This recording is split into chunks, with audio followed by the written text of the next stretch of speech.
Good evening, ladies and gentlemen. I think it's time for us to start with this session.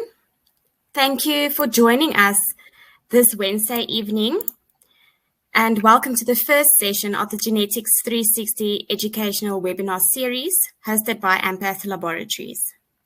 The title of the session tonight is An Introduction to Genetics, Overview and Case Studies, presented by Sarah Walters, a genetic counselor at Empath, followed by a presentation on non-invasive prenatal testing presented by Dr. Marcel Myberg, pathologist in reproductive biology and genetics at Empath. After each presentation, we will run a poll with questions. The presenters will also verbally go through the questions and provide the correct answers. We request that all attendees will please keep their microphones and cameras off. Should you have any questions, please make use of the chat section, where you could either publicly or privately send a question to a presenter. So without any further announcements, we will now start with the first presentation by Sarah Walters. Thank you, Sarah. Good evening, everyone, and thank you for joining us. I'm hoping everyone can see the slides. So let's get started. So I'm sure for a lot of you, this will be a little bit of revision of what was learnt in medical school. For some of you, it might be not so long ago, and others, it might be quite a while ago. So we're going to touch on some of the basic genetics that you will have learned. Plus, we're going to touch on some of the newer technologies that are being used at the moment. So if we have a look, the purpose of our webinar series is to talk about genomic medicine from before we're born right until we pass away. At any stage along our life cycle, there will be times in which genomic medicine can be used. When couples are planning a pregnancy, prenatal screening by doing carrier testing is available. When we are pregnant, Nrpt or other diagnostic testing or diagnostic testing is available. When there's a newborn screening could become available. Between birth and 20 is when a lot of the time when pediatric conditions may be seen. And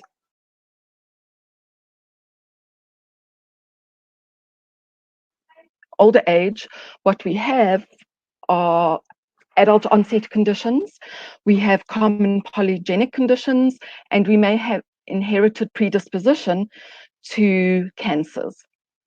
Later on, whenever we might be on any medications, pharmacogenomics might be necessary, and sometimes a molecular autopsy by testing someone with a sudden death syndrome might be available or might be necessary in terms of warning other family members. So if we remember our Genetics 101, we have a cell with the nucleus in the middle of it, and the nucleus contains all of the chromosomes. So if you remember anything from med school, all 46 chromosomes need to be present in the nucleus of every cell. If we had to stretch out each single chromosome, this is how it would look with our DNA. So we know that DNA is made up of base pairs, and then every section of DNA, we would have around 20,000 different genes. So looking at the chromosomes or a carrier type, this is how we would visualize them under the microscope. So if we have to have a look at the different types of genetic analysis, the resolution, depending on which methodology we're using, can be very different. So if we liken a carrier type to having a look at Africa on Google Maps, we then know that in array CGH, what we're doing is that we are having a closer look where we see bigger regions, but we don't see exact details of the genes at this stage. MLPA is another technique in which we can look at individual genes or several genes at the same time, but also we're starting to see some more detail with regards to the streets. And then when we get to single gene analysis, what we are now looking at are specific places within the genome where we can look at individual genes, we can look at many genes at the same time, and we can look at each and every base pair and check against the reference sequence whether everything is present or absent. So if we start looking at a carrier type, which I think is what a lot of people will be familiar with, looking at the carrier type is where we look at 2 copies of every single chromosome that we have or that we should have if we are looking for a normal carrier type. And I know that when we are first educated in terms of looking at a carrier type, one of the more common pictures that you will see here is something like Down syndrome, where there's 3 copies of chromosome 21. So instead, I decided to put up the only monosomy that is viable to the end of a pregnancy, which is where there's a sex chromosome missing. And so here are some of the features of Turner syndrome that can be seen. Looking at the genetics nomenclature, things have changed recently in terms of how we label things, and the terminology has become much more complex. So the reason that I'm showing these 2 different things on the slide is that we used to carrier types being 46XX, which indicates a normal female, 46XY for a normal male, 45X example for Turner syndrome, and 47XY for a male with Down syndrome. Array CGH, when we have a look at, and we will go into some more detail about the different technologies just now, when we have a look at an array result, you will see how different the terminology is. So this stands for array, and in brackets, we've got an X, chromosomes number 1 to number 22, and they're all present in 2 copies, and this indicates a normal female. So if you ever see a result like this, please understand that this, is a pretty normal result. I've put an example of an abnormal result that we have obtained, and you can see here at the end it says abnormal female. And I'll go through the terminology with you just now. So the array, as I said, array CGH, what it does is that it enables us to look at a particular chromosome and look at it in greater detail. So what's happened in the array CGH on this one is that in this particular area on the chromosome 17 is that there's been a lack or a loss of genetic material. So in this particular region, we can see that there's a loss of chromosomal material in 17q11.2, and it so happens to be across the area where the NF or neurofibromatosis gene is situated. So in this particular instance, this individual has got a loss of chromosomal material right across the NF1 gene, which is pretty much equivalent to there being a mutation or a pathogenic sequence variant within an NF1 gene. So lack of 1 copy of NF1 will cause neurofibromatosis in this particular individual. One of the limitations with the array CGH is that it cannot detect balanced translocations. So if we had to have a look at, let me just go to this one, if we had to have a look at a chromosome result or a carrier type, arrays are not able to detect where there is a balanced amount of genetic information. So let's go back to this array result where we have an abnormality. There's at the beginning, what we have is the reference sequence that we are using. On chromosome 6 at position Q25.1, so this is really sort of like a street address, exactly where the problem is lying. And it lies between Q25.1 to Q27, is that there's a whole piece of genetic material here that is present in 3 copies. So we know already that this is an abnormality because we are only supposed to have 2 of each copy of genomic material. And then secondly, the second abnormality that's happened in this particular result is that on chromosome number 10 at Q26.11 to Q26.3, we have a whole piece of genetic material where there's only 1 copy. And so this has resulted in an abnormal carrier type in a female individual. So before we received this array to process, normal chromosome studies had been reported by a different laboratory.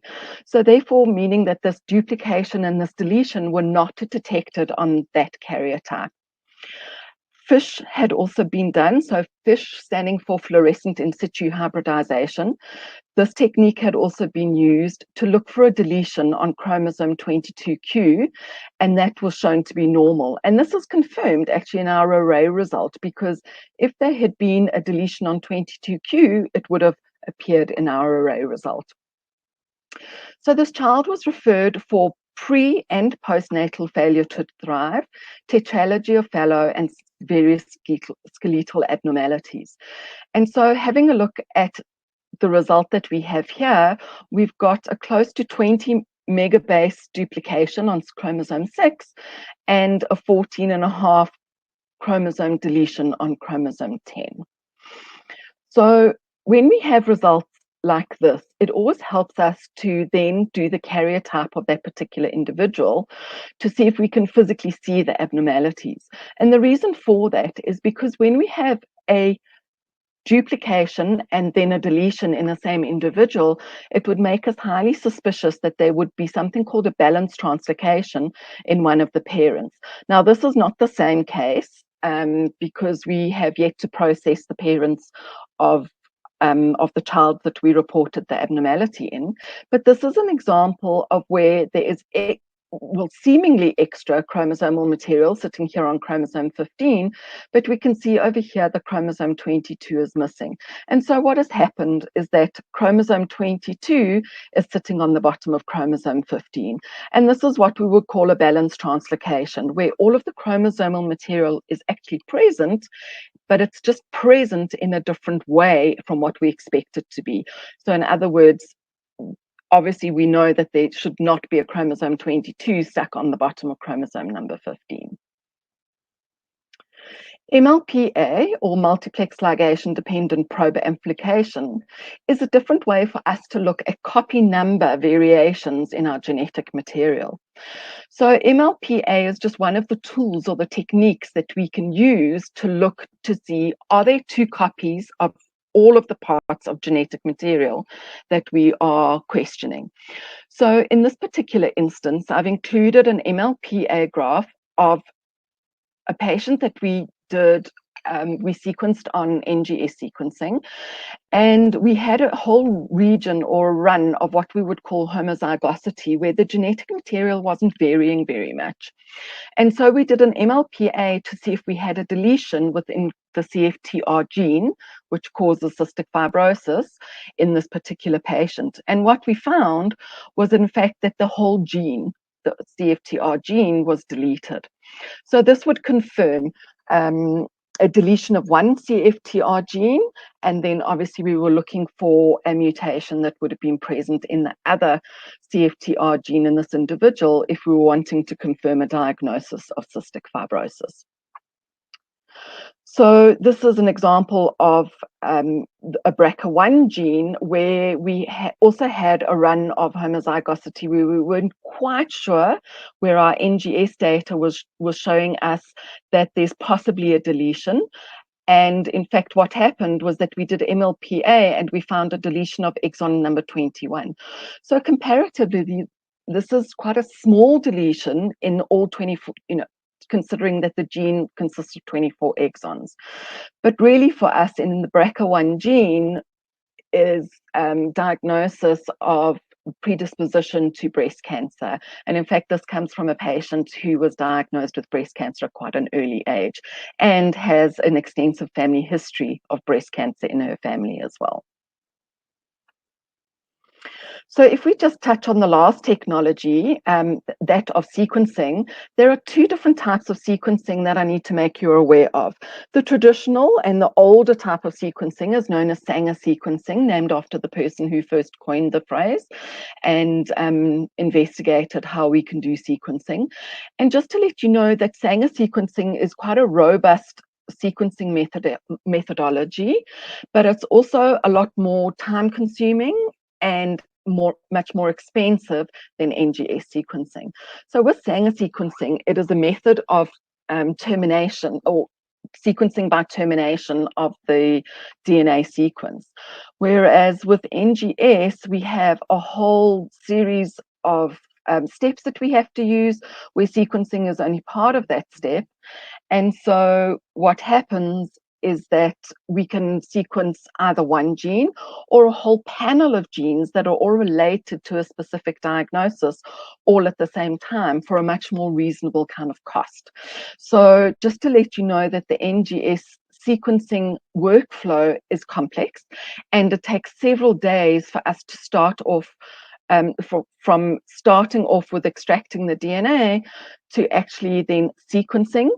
Then we have to assemble the sequences, and then the analysis is often what takes quite a long time when we are doing NGS sequencing of several genes all at the same time.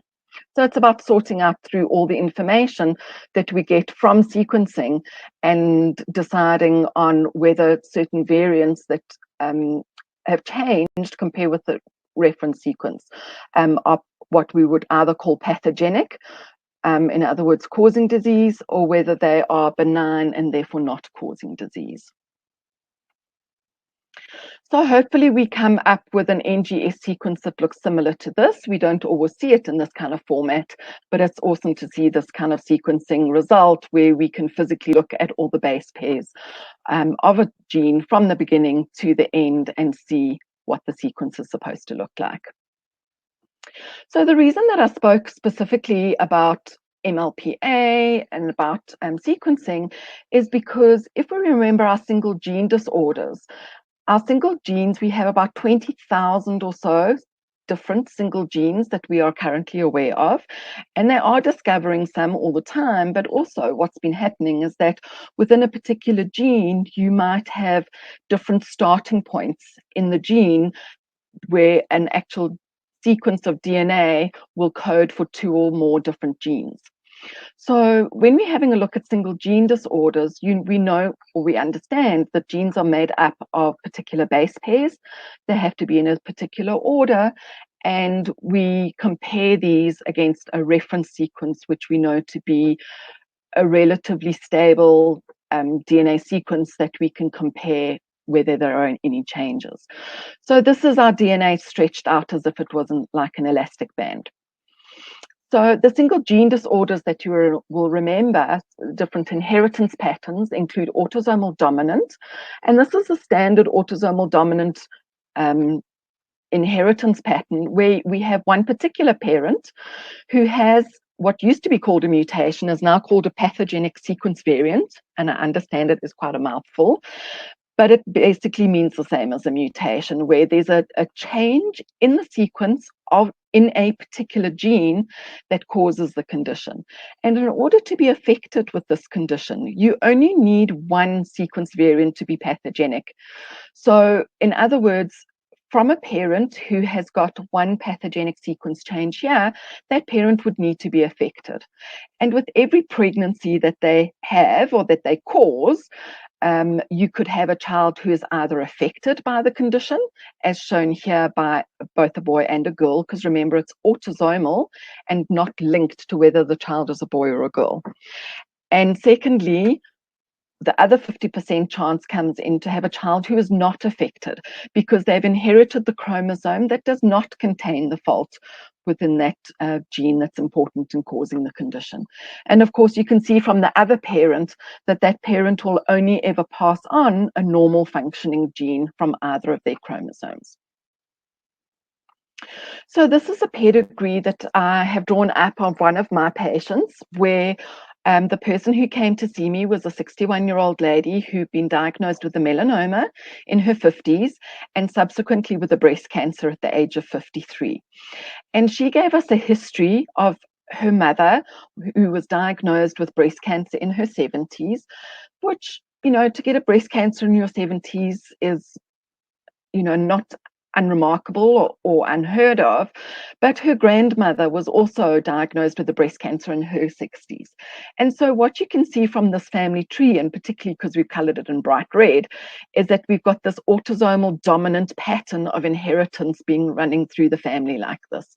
And so she would be at risk of 50 to 80% of developing a breast cancer if she were found to have a mutation or pathogenic sequence variant in a particular gene that would cause breast cancer. And so this lady came to see us because she wanted to find out, did she actually have a mutation within a particular gene? And if she did, what are the risks to her daughters? So she's got 2 daughters aged 33 and 29, and then also to her son, because remember, even though it's a male, or her son is a male, he would still be at risk for possibly breast and for prostate cancers. And then on the side of her family, with her father having had prostate cancer in his 60s, we weren't too concerned because we had no other family members who were affected with a cancer on the side of the family. So if she did end up being proven to have possibly a BRCA1 or a BRCA2 mutation, we know then that it probably would have come from the side of the family, her maternal side of the family, and therefore her brother and his children would then also be at risk for inheriting these types of cancers. Then the other type of inheritance you would remember is the autosomal recessive inheritance. And what that means is that both parents are what we call carriers of a faulty gene, but they themselves are not affected by the condition. So they would have one faulty gene and one copy, and the other copy of the gene would be functioning normally.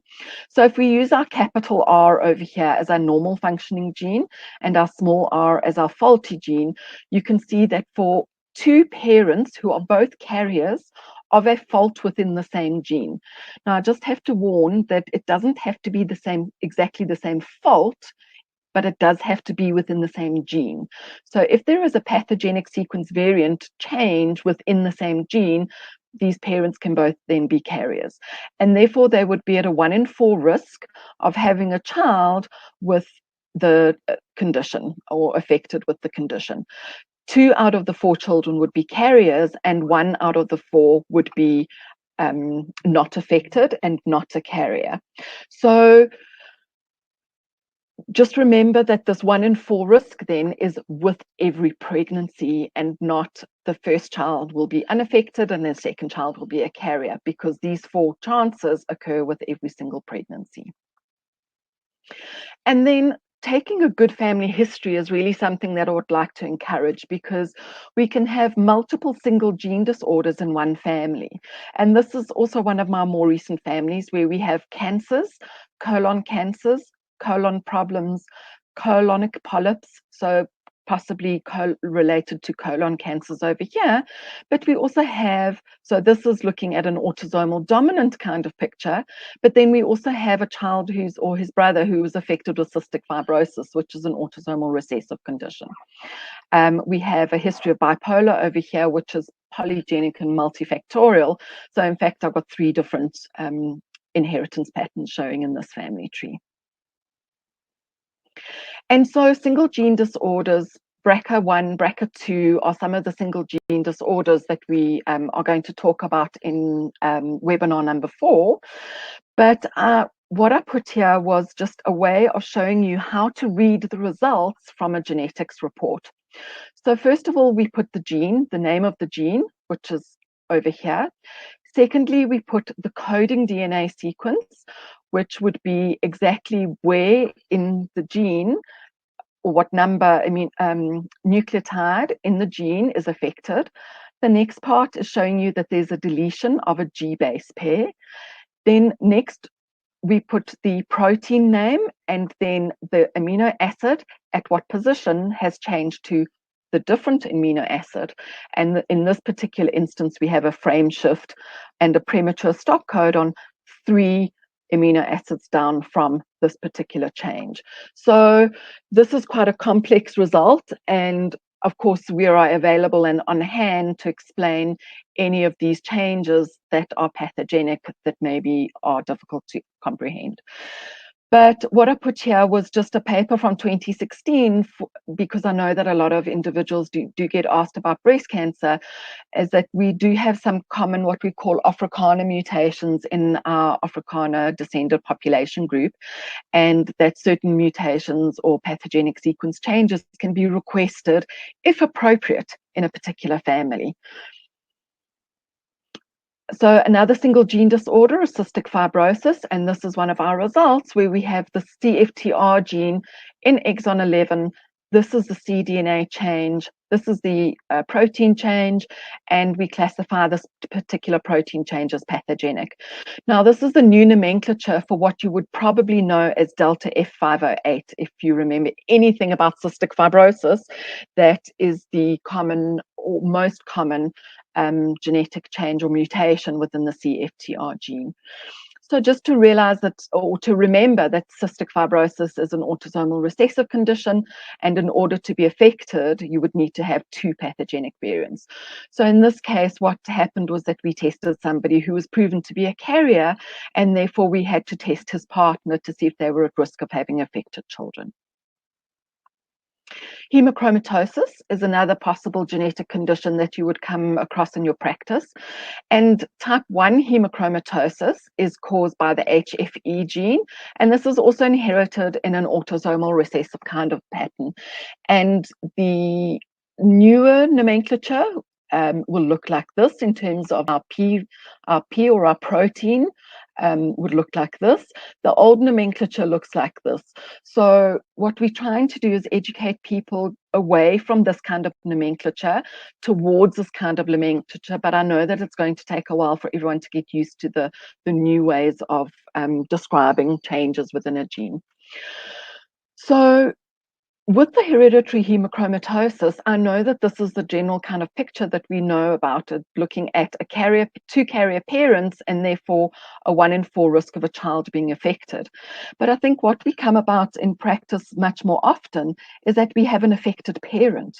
And so therefore they've already got 2 faulty genes that has caused their hemochromatosis.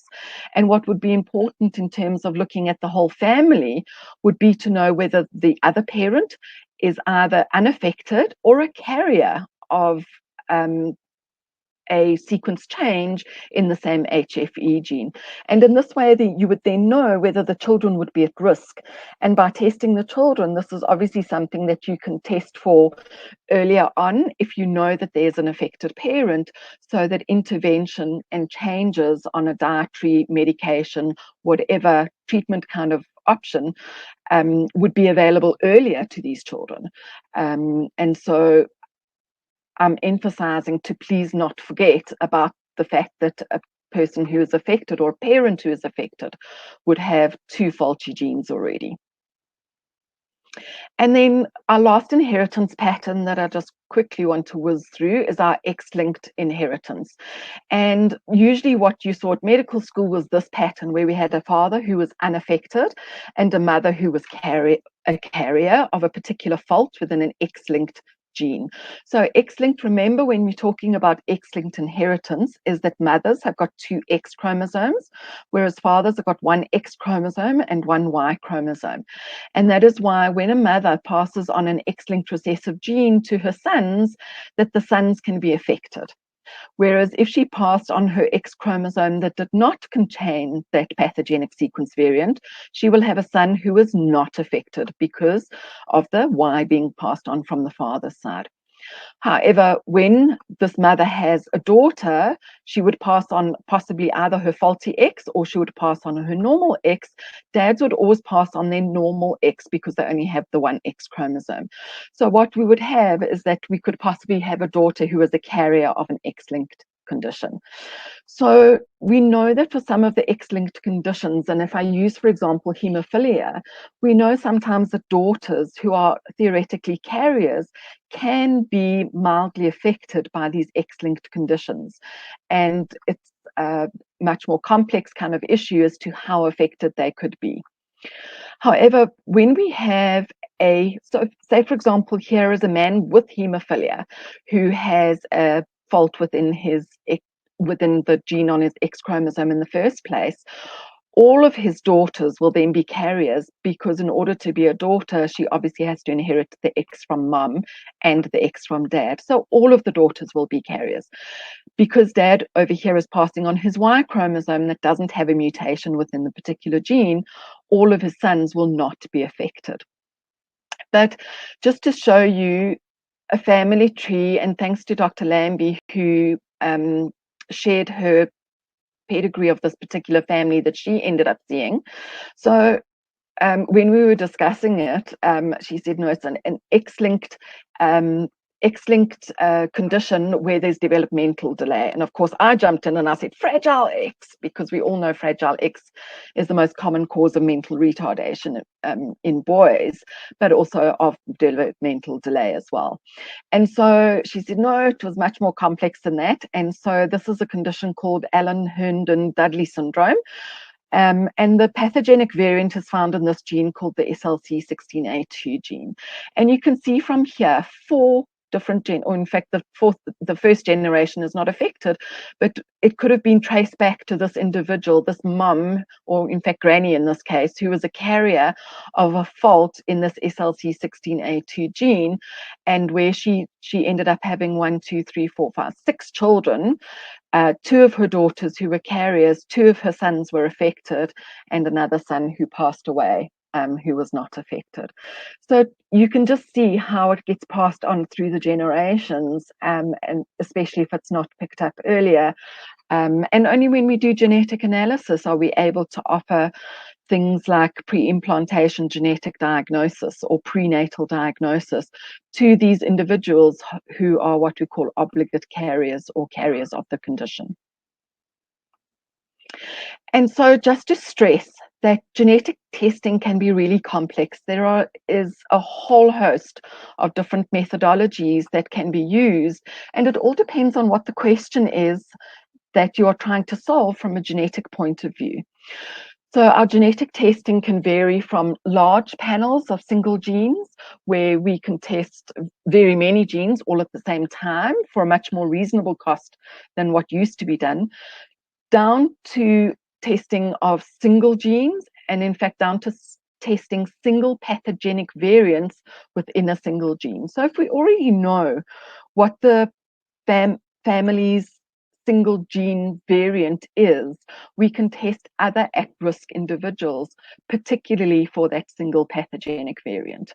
So it's well worth it to give us a call or drop us an email, explain the situation. We always need to have a copy of a genetics report if we're testing for a single pathogenic variant, because of the change over the years of different reference sequences, different ways of naming things, and we need to ensure that we are talking about the same position within a gene that needs to be tested. Don't forget about chromosome testing and FISH testing. They're still our mainstay and our standard go-to types of methodologies for certain genetic conditions. And then the last thing that I'd just like to touch on is that we've been talking this whole time about what we would call germline disorders, where something has been inherited or passed on in the family. And when we're talking about single gene disorders, we have a whole host, in fact, a whole new topic where we have cancer conditions that are caused by either the germline inheritance of the predisposition to a genetic condition or a cancer-related condition, or tumors that have a specific genetic signature in them. And this is a really exciting and newer area of genetics that may not have been considered before. So some of the resources that I'd just like to point out is that we do have an empath genetics clinic, and I did notice only after my presentation was loaded is that there's a duplication of this Y over here. So please don't copy down exactly Yolandi's email address. It does only have the one Y in there, and you're welcome to contact her if you would like to speak to either the genetic counselors or the clinical geneticist if you've got some conundrum that we would like us to help you with. Some reputable online websites that you can use.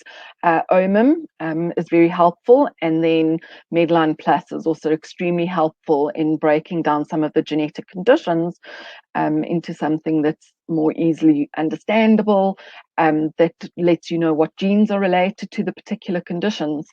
But then also for the rest of the country, the NHLS also has different genetic clinics in different units in Cape Town and Johannesburg, and sometimes in some of the smaller areas as well. So that just remains for me to say thank you to everybody for your attendance today. If you need any COVID results, there's your app that you can go onto, and thank you for listening to me today. I'd like to do some presentation of the polls, and then perhaps we can keep all of our questions in the chat maybe until the end, and I'll see if I can put up the polls now.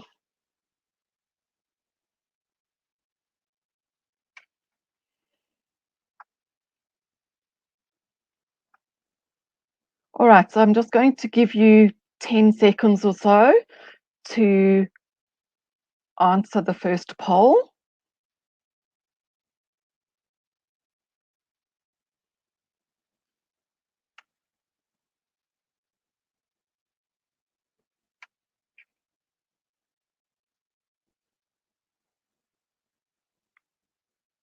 Okay, so quite a few answers coming through.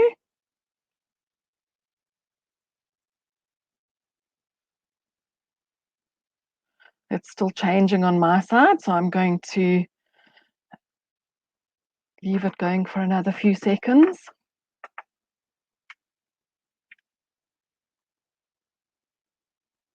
Okay, so thank you. Okay, I'm going to put up the next poll.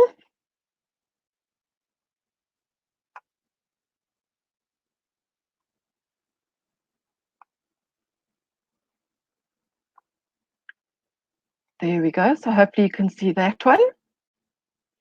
And we just like an indication of how many postgraduate genetics CPD events you've attended.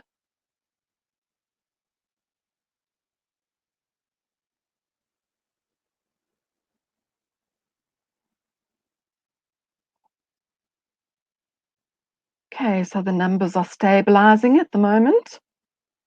Okay, so sitting around 50% or so of people have never attended any genetics training after medical school. Thank you for your responses on that one. And then the last poll that I would like to put up is just to gauge an interest if we plan further webinar series like this one as to what kind of issues you would like us to address in any upcoming webinar series that we would like to present.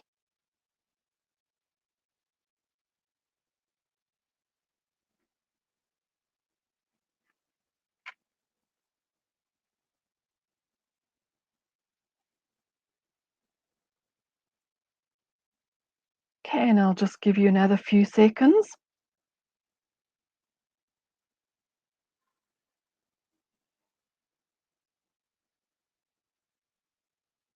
Super, thank you so much. So we've got genetics of common diseases coming up quite a lot, which is awesome because we're going to definitely be talking about those in our third webinar. In our second and fourth webinar, we're going to be touching on genetic risk assessment, counseling issues, not so much demand for that. Based on basic genetics, everyone feels that they understand the basic genetics, but interesting, some legal ethics and some new techniques and innovations in genetics. So thank you for answering those polls. It's going to be very helpful for us going forward and knowing what to present or to investigate for you in our future polls. Thank you. All right, so what we'd like to go back to now is to introduce Dr. Marcel Myburgh, who's going to take us through the genetics of Nrpt. And this is obviously, Nrpt is something that GPs who are seeing patients who practice at the beginning, seeing patients at the beginning of a pregnancy, and possibly doing some prenatal testing. So thank you, Dr. Myburgh. You can take it away with your presentation. Good evening, everybody. Thank you for attending our webinar series. It's great to have you here, and I hope it's going to be an informative session now on Nrpt. Just start the presentation.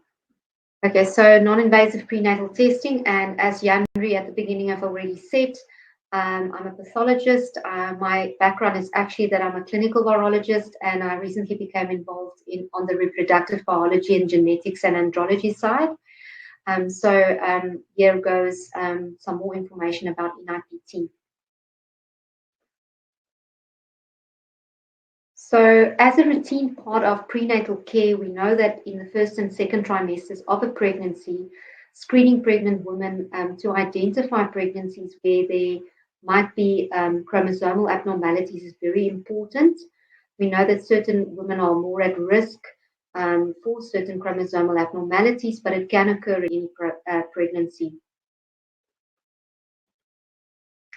So what are the chances of somebody having an abnormal pregnancy? And here we're talking about live births.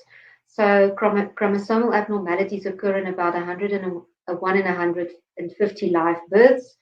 And the prevalence of chromosomal abnormalities is greater earlier in gestation, because we know that aneuploidy accounts for a large proportion of why women actually experience early pregnancy loss or miscarriage.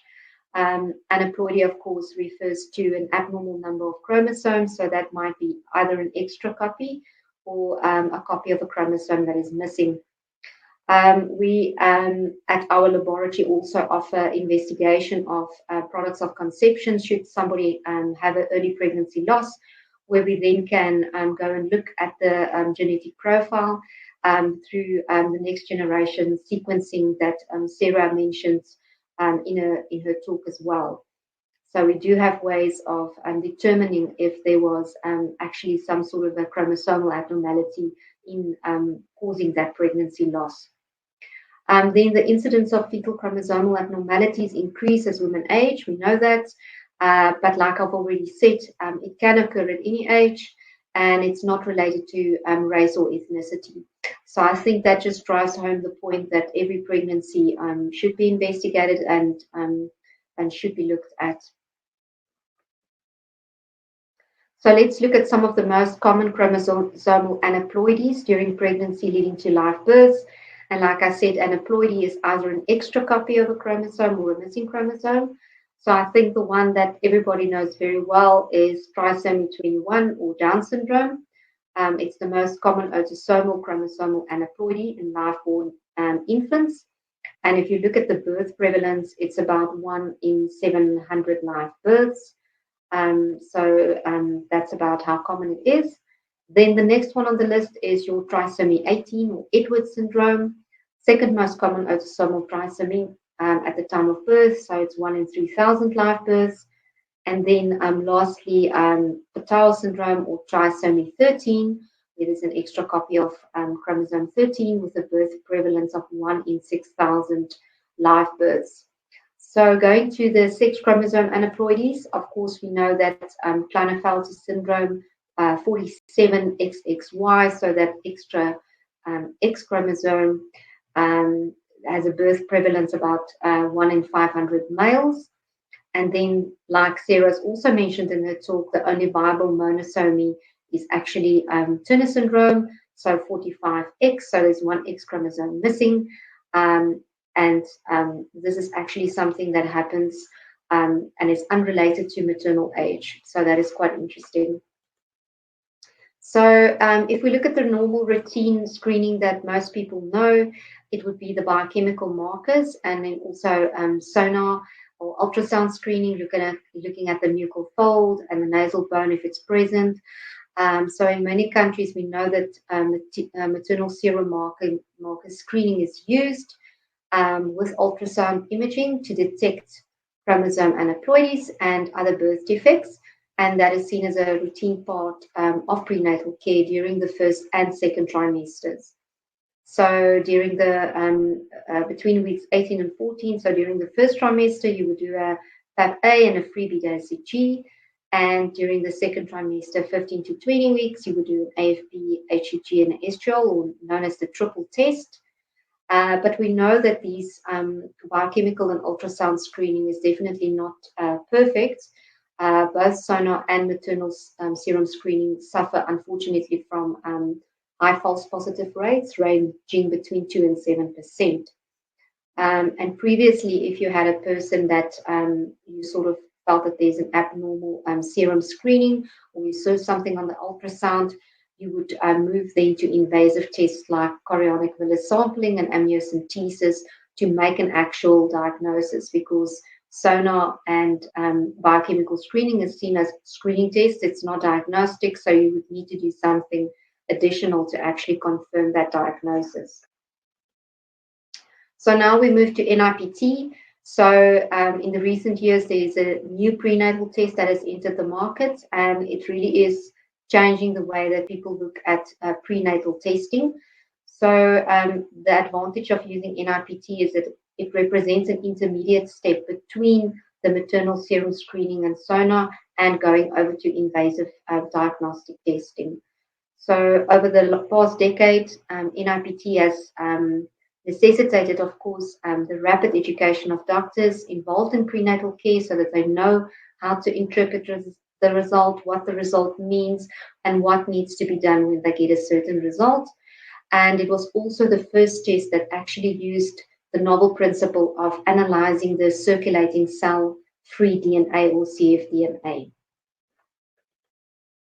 So if we compare some of the different options that we've now talked about already, screening tests would then be the maternal serum screening and Nipt, and diagnostic tests would be chorionic villus sampling and amniocentesis. So if you look at the different timings of these tests, so maternal serum screening would be done between 10 and 22 weeks. So there would be a first trimester screen and a second trimester screen. Non-invasive prenatal testing can be offered from 10 weeks of gestation or pregnancy onwards. We get many times a question, when is it too late to do an Nipt? But you can do it at any stage of the pregnancy from 10 weeks onwards. Then chorionic villus sampling, if you have to do diagnostic testing, it's done at 11 to 13 weeks, and amniocentesis from 16 weeks onwards. So, of course, if we look at the screening test again, risk of miscarriage, because it's a blood test, a maternal blood test, maternal serum screening and Nipt carry no risk of miscarriage. But if you go towards diagnostic testing, of course, there is a risk. Chorionic villus sample 1 to 2%, and amniocentesis usually less than 1%, but it all depends on the person doing these procedures. Then the sensitivity for maternal serum screening is about 90% for trisomy 21 or Down syndrome. For Nipt, it's quite a bit better. It's more than 98% for trisomy 21. And then, of course, for your diagnostic tests, it's in excess of 99% for both CVS and amniocentesis. Then the false positive rate, which I've already mentioned in the previous slide for maternal serum screening, is around 5% for trisomy 21. For Nipt, it's less than 0.5% in trisomy 21, so just note that it's much less. And then, of course, for the diagnostic procedures, less than 2% for chorionic villus sampling and less than 1% for amniocentesis. And then the failure rate of the test, maternal serum screening, less than 1%, so not a lot of those tests fail. Nipt, sometimes we get a no call, no result, where we can't get a fetal fraction. So we'll talk about that. It's between 1 and 5%, and quite rare to get some of the diagnostic tests to fail less than 1%. So let's go back to what is cell-free DNA. I've already told you that Nipt uses cell-free DNA to do the test. So what is it? It's DNA that exists as very short fragments in the plasma or in blood, and also in other bodily fluids. And this is a distinct DNA.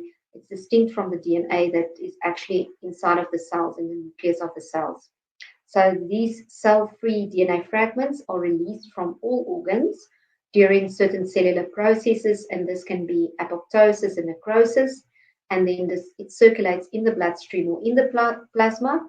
And it's actually been studied in not just the prenatal space or the obstetric space, but also in oncology, and general medicine, and of course now to look at fetal aneuploidy as part of your prenatal screening toolkit. So just a little bit more on cell-free DNA. So the maternal plasma contains both the mother and the fetuses as sources of cell-free DNA. So all the organs of the mom would contribute to the cell-free DNA in the maternal plasma. Also, if the mom had an underlying cancer, this would also contribute to the maternal fraction of the cell-free DNA. And we'll talk about this again when we get to limitations of Nrpt testing. And then the predominant source of maternal DNA is actually the hematopoietic system. And then, of course, the fetus also contributes, and the predominant source of fetal DNA is then from the trophoblast. So just going into a little bit more detail on fetal fraction. So the fetal fraction is the percentage of total maternal plasma cell-free DNA that is of feto-placental origin. So they to calculate the fetal fraction, it actually uses a ratio. So it's the fetal cell-free DNA divided by the fetal cell-free DNA and the maternal cell-free DNA. So you can see that the maternal cell-free DNA still makes a crucial part of calculating the fetal fraction. And yet again, when we look at sometimes why these tests fail, just remember that the maternal part forms part of that fetal fraction calculation. So therefore, fetal fraction is really a function of both the maternal and the fetal cell-free DNA levels that are present at the same time in the maternal plasma. So why is fetal fraction important when we talk about Nrpt? I've told you a lot about fetal fraction now, but why is it important? It's because it's a crucial component to do quality control and also to have statistical confidence in the result that we're going to give out as either being high risk or low risk. So measuring the fetal fraction ensures that the placental cell-free DNA is detectable in the maternal plasma and is of sufficient quantity to actually generate a meaningful result. The minimum fetal fractional threshold for adequate Nrpt performance varies by the test, but most of them would be a fetal fraction greater to and equal to 4%. So the fetal fraction must at least be 4% to make to give you a meaningful result. Otherwise, if it's less than that, we will probably contact you and say the test did not work. Can we maybe do a redraw? Can we maybe try again and see later in the patient's pregnancy? Maybe we'll get a better fetal fraction. Those type of results we would send out is not done. So with a higher fetal fraction, there's greater statistical separation of aneuploidy and euploidy pregnancies, and that gives us greater confidence in the final result. So that is why the fetal fraction is so important. And like I've already said, a low fetal fraction results in test failure, and the test will be sent out not done, and then we would send you a message to say, sorry, the test did not work. We're going to contact your patient to get another specimen and try again and see if we can't maybe get it on a second try. So what causes low fetal fraction? So what are the things that you should be thinking about? So when something doesn't work and we get a low fetal fraction, it can be biological. So something in that is feto-placental in nature, or it can be on the maternal side, or it can be a technical reason that something went wrong with the PCR itself. And that might be responsible for why the test did not work. In certain studies, they have however found that a failed Nrpt result due to a low fetal fraction are associated with an increased risk of aneuploidy or abnormal chromosomes. And then, of course, if we look more at the biological reasons, fetal-placental and maternal factors, first starting with the fetal-placental reasons for why you can have a low fetal fraction. So I can't say that word, mosaicism decreases the fetal fraction, so that's a possible reason. Then fetal aneuploidy can have a variable effect on the fetal fraction. It can decrease it, it can sometimes increase it. Triploidy can lead to a decreased fetal fraction, And then multiple pregnancy can increase the total fetal fraction, but it will decrease the fetal fraction per fetus. Okay, so then moving on to causes of low fetal fraction on the mom side. So a very important one is maternal weight. That can decrease the fetal fraction as the maternal weight actually increases. And I'm going to elaborate a little bit more on that on the next slide. Then also maternal autoimmune disease can decrease the fetal fraction if there's active maternal disease. Low molecular weight heparin is associated with a possible decrease in fetal fraction. Then also assisted reproductive technology conception will decrease your fetal fraction. Parity will decrease your fetal fraction, and then also maternal age is associated with a decrease in fetal fraction. So just to say a few more words on maternal weight. So maternal weight is the most well-recognized and clinically significant influence on the fetal fraction. So if you look at a fetal fraction of less than 4%, so those results that fail or don't work, it's estimated that at 100 kilograms, 7% of women would have a fetal fraction of less than 4%. At 110 kilograms, 11%. And at 160 kilograms, so that's quite overweight, about 50% of those women would have a fetal fraction below 4%. So that's quite significant. Why is this the case? Why does it happen? It's because maternal weight increases the maternal cell-free DNA contribution. So you remember that ratio that I showed you how to calculate the fetal fraction. And it's possible due to inflammation of the fat cells and necrosis, and with or without simultaneous reduction in the placental contribution.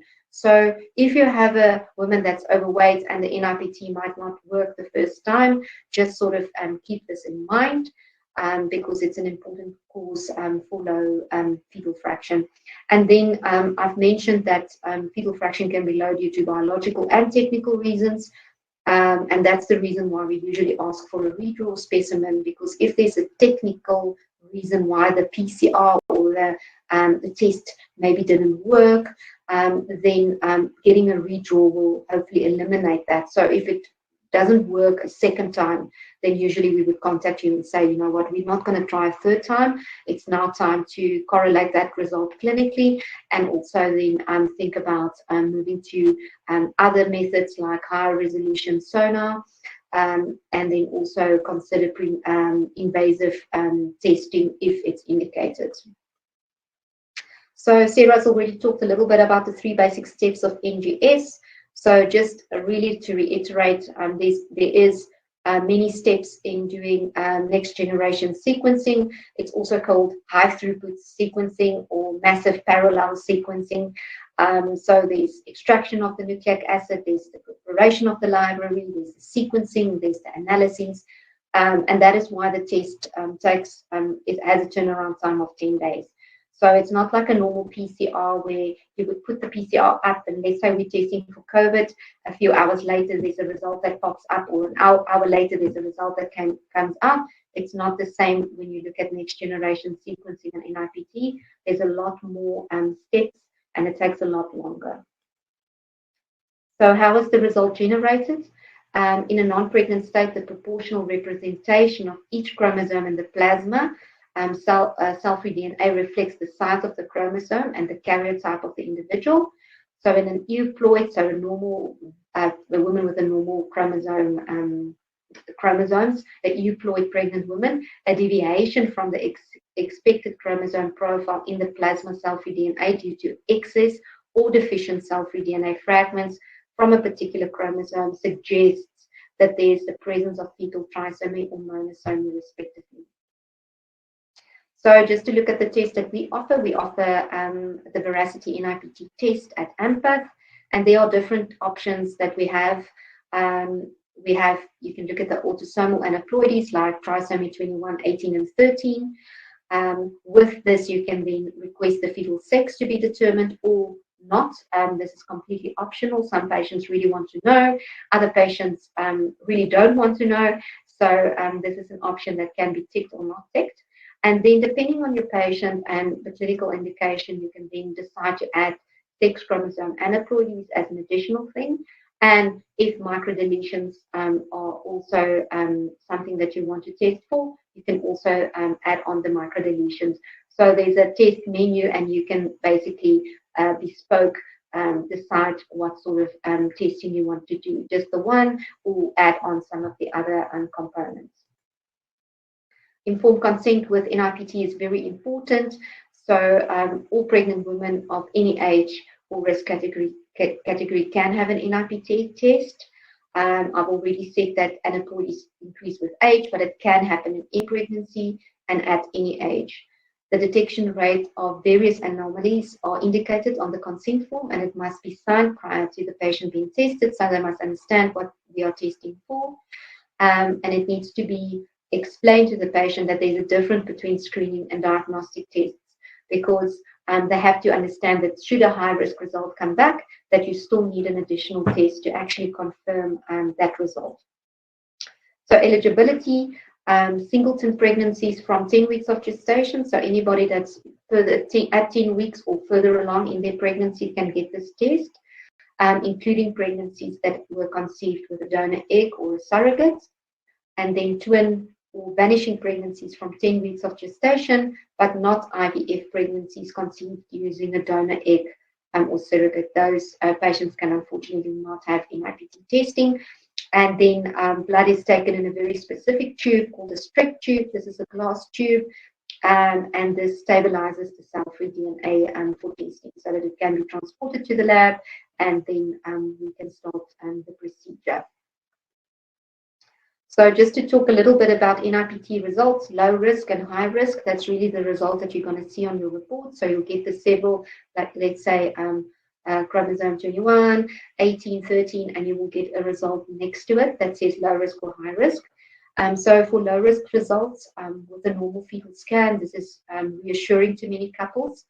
A low risk result, of course, substantially decreases the chances for aneuploidy for the chromosomes that you tested for. But of course, like with any test, there's no guarantee that the fetus is unaffected. So I think that's an important thing to explain to your patient, that nothing is 100% certain. And even those with normal Nrpt may sometimes want invasive testing, especially if there was something on the ultrasound, or if there's a family or medical history, or they might just be quite stressed and want to know for sure. It's important to know that false negatives can occur. So just to tell your patient and counsel your patient about nothing is 100% uncertain. Then if we go to the other side, on the high risk side, remember false positives can occur, just like with any other laboratory test. So we need to confirm these high risk results with another test, and that's usually amniocentesis. Patients should never ever be offered the option of termination without confirming a high-risk Nrpt result. And genetic counseling is really, really helpful in making some decisions if there is some decisions that need to be made about continuing the pregnancy. And if parents decline invasive testing, of course, when that baby is born, postnatal confirmation should then be performed. So how accurate is Veracity Nrpt test? The test has a high sensitivity and specificity, depending on which aneuploidy or microdeletion you are testing for. As an example, the sensitivity or true positive rate is 98%, and the specificity or true negative rate 99% for trisomy 21 or Down syndrome, which is very good. But just to illustrate what I said in the first point, that it depends on what you are testing for. If you look at your trisomies, the sensitivity or true positive rate in excess of 98%, with positive predictive values of more than 97% for trisomy 21, more than 76% for trisomy 18, and more than 60% for trisomy 13. And then if we go to your other conditions like your sex chromosome aneuploidies, the sensitivity is more than 75%. And the positive predictive value more than 82%. And then for microdeletion, sensitivity more than 60%, and positive predictive value more than 55%. So you just have to look at the test also in the context of these sort of parameters. So false positive, there are reasons for false positives. Placental mosaicism, vanishing twin, so the placental territory of the demised fetus in a vanishing twin situation might still continue to release circulating cell-free DNA into the maternal bloodstream for more than 3 months. And this might cause a false positive result if the demised twin or the vanished twin was actually aneuploid or had a chromosomal abnormality. Then, of course, if there's a maternal sex chromosome abnormality, you can also get a false positive. And then also maternal cancer, because of the apoptosis of cancer cells, this can also give you a false positive. So just to look at some of those reasons. And that's, of course, why it's important to confirm the results. So now just briefly looking at the limitations of the Veracity Nipt test. It only tests for certain aneuploidies, which we've already looked at. So some of the trisomies, you can do sex chromosome aneuploidies, some microdeletions. It does not exclude any other chromosomal abnormalities or birth defects or other structural abnormalities like neural tube defects. So it's still important to look for those and test for those. Twin or vanishing twin IVF pregnancies conceived using a donor egg or surrogate are not eligible for the test. Then patients with malignancies, bone or organ transplants or recent blood transfusion are not eligible for the test. And then testing for sex chromosome aneuploidies is not possible in twin or vanished twin pregnancies. And then in a small number of cases, the amount of fetal DNA present in the maternal blood is not sufficient for analysis, and then a new specimen will be requested. And we will do another specimen at no additional cost to the patient. And we will just try again, like I said, mostly to rule out that it's not a technical reason why the test actually failed. And then just yet again to reiterate that it's a screening test, it's by no means diagnostic, and that all high-risk results must be confirmed with invasive testing like an amniocentesis. So then my conclusions. Nipt is a test that can be used in any woman from 10 weeks of pregnancy. It is a screening test that needs to be confirmed if indicated. Different testing options are available, and it depends on the maternal history and also the findings on your serum screen and sonar. The patient must be counseled before and after the test result to understand what it means. And then, very importantly, Sarah's already talked about it, genetic counseling is available at AMPATH if needed, and this is a very, very useful source, especially if you have a very anxious patient or a patient that needs to really understand more about her result. We have very, very qualified genetic counselors to assist with those patients. And then we also have various information pamphlets that are both applicable to patients and to doctors that you can read in your own time if you want to know more, or if your patient wants to know more about the test. And then also we have an email address, nipt@ampath.co.za, where you can also send emails if you do require more information about the test or the cost of the test or anything else relating to the Nipt test that we can assist you. Thank you very much. Sarah is now going to do the poll for my section of the presentation. Thank you, Sarah.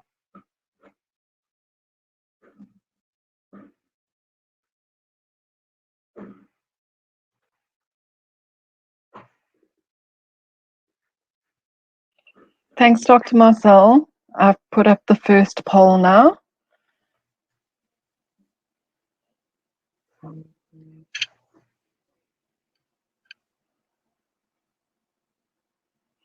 Lots of answers coming through.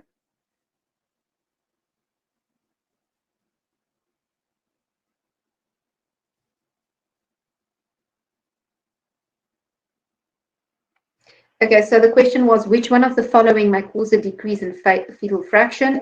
And the correct answer in this case is all of the above. So, yeah, 65. Oh, it fluctuates still a little bit, but 2/3 of you are correct in your answer. But all of those listed above can actually cause a decrease in fetal fraction. Of course, I see a lot of people say maternal obesity. That's, of course, one of the most important causes of a decreased fetal fraction on the maternal side.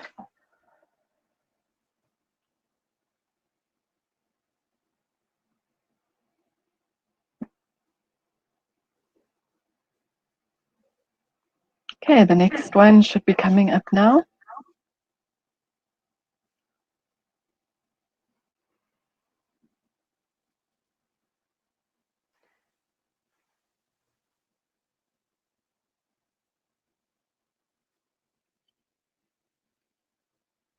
Okay, so the question was, what is the minimum fetal fraction threshold for the Nipt test? I see there's still some answers coming in, but more than 80% of our attendees have selected the right option, which is it needs to be equal or greater than 4%.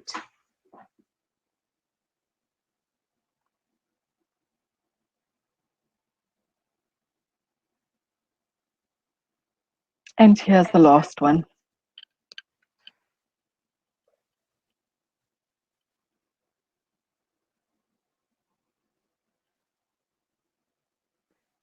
Okay, so the question is, maternal plasma cell-free DNA consists of both maternal and fetally derived cell-free DNA. Yeah, this was maybe an easy one. I can see that most of the people got it correct. That is true.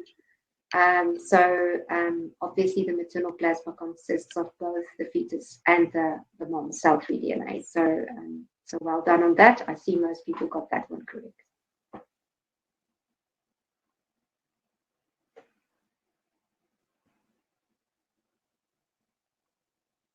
All right, so I think that that's the end of our poll questions. If we can... Yes, thank you very much, everyone, for joining us this evening. Should you need any more information on Nipt, would like to find out more, and our email address is available, and you can obtain the Empath chat on our Empath website if you need some more information or just a reminder of the information that we've given through. Thank you for joining us this evening, and we hope to see you next Wednesday evening again and to join us in the second session of this webinar series. Thank you very much.